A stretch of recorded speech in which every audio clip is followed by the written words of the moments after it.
लाडकी बहीण योजना आणि या योजनेचे तुम्हाला माहिती आहे की वितरण आतापर्यंत झालेलं नाही आणि कोणत्याही एका शब्दाची पण लाडकी बहीण योजनेच्या संदर्भात राज्याच्या महिला बालविकास मंत्री आदितीताई तटकरे किंवा एकंदरीत राज्य सरकाराकडून कोणतीही अपडेट आतापर्यंत आलेली नाही। आणि असं करून करून बघा, नोव्हेंबरचा हप्ता, त्यानंतर आता डिसेंबर, आज 19 डिसेंबर आहे, म्हणजे हा पण एक हप्ता, आणि जर पुढे आणखी आचारसंहिता जी आहे तुम्हाला माहिती आहे की जवळपास 16 जानेवारीपर्यंत आचारसंहिता आहे। तर ह्या जर आचारसंहितेमुळे जर का हप्त्याचा विलंब होत असेल तर मग तो पण एक हप्ता कन्सिडर करावा लागेल। म्हणजे असे एकूण 3 हप्ते जे आहेत त्याचं वितरण जे आहे जवळपास पेंडिंग पडलेलं आहे। परंतु आता सध्या सर्वांना माहिती आहे की सध्या 21 तारखेपर्यंत एक आचारसंहिता लागू होती आणि या 21 या डिसेंबरच्या महिन्यामध्ये 21 तारखेला जे आहे त्यानंतर तरी किमान वितरण होईल अशी अपेक्षा आहे। आज 19 तारीख आहे, उद्या आणि परवा आणि त्याच्यानंतर वितरणासाठी कोणत्या तरी प्रकारचा काहीतरी शासन निर्णय घेईल अशा प्रकारची सर्व लाडक्या बहिणींना अपेक्षा आहे। त्यामुळे किमान नोव्हेंबरचा आणि डिसेंबरचा या 2 हप्त्याचं तरी वितरण करा, कारण 3 हप्त्याचं वितरण एकत्रित होईल म्हणून त्यावर सर्व लाडक्या बहिणींना जवळपास शंका आहे। त्यामुळे दोन्ही हप्त्यांचं एकत्रित वितरण करावे, म्हणजेच एकूण 3000 रुपये। कारण की झालेलं असं आहे की बघा, प्रचंड वितरणाला विलंब होतो आहे आणि यामुळे एकंदरीत आपली मागणी ही आहे की सरकारने लवकरात लवकर निर्णय घ्यावा आणि या योजनेचं वितरण सुरू करावे। सर्वात महत्त्वाचं म्हणजे बघा, राज्याचे मुख्यमंत्री देवेंद्र फडणवीस यांनी पण सांगितलं की लाडकी बहीण योजना बंद होणार नाही।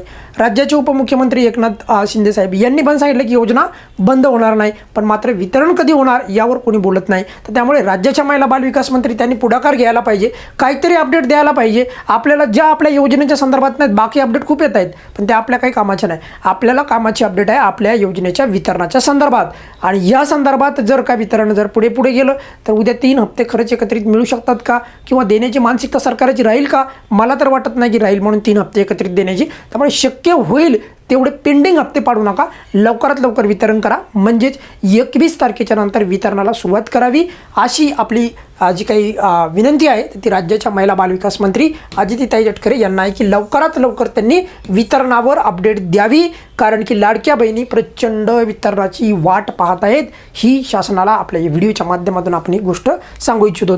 21 तारखेच्या नंतर वितरण सुरू करावे। आपण जर समजा वितरणाच्या बाबतीत काहीच बोललो नाही तर आणखी वितरण पुढेच जाईल, आणखी वितरण पुढेच जाईल। 3 महिन्याचं वितरण जर का स्टार्टिंगलाच होत असेल तर पुढे काय होणार? त्यामुळे नक्कीच वितरणाच्या बाजूने आपण बोलणारच आहोत। पण सर्वात महत्त्वाचं म्हणजे याची जी काही बाब आहे, म्हणजे वितरणाच्या संदर्भात स्वतः राज्य सरकारने आणि खास करून या विभागाने, महिला बालविकास विभागाने पण पुढाकार घ्यायला पाहिजे आणि वितरणाच्या संदर्भात अपडेट तर द्यायलाच पाहिजे। सोबत 2 हप्त्याचं जे पेंडिंग आहे तर त्या बाबतीत पण वितरणाची लवकर प्रक्रिया सुरू करायला पाहिजे। लवकरात लवकर वितरणाच्या संदर्भात पुढाकार घ्यायला पाहिजे आणि वितरण सुरू करायला पाहिजे, जेणेकरून ज्या लाडक्या बहिणींना या वितरणाची अत्यंत म्हणजे गरज आहे तर त्या लाडक्या बहिणीला या वितरणाचा फायदा होईल।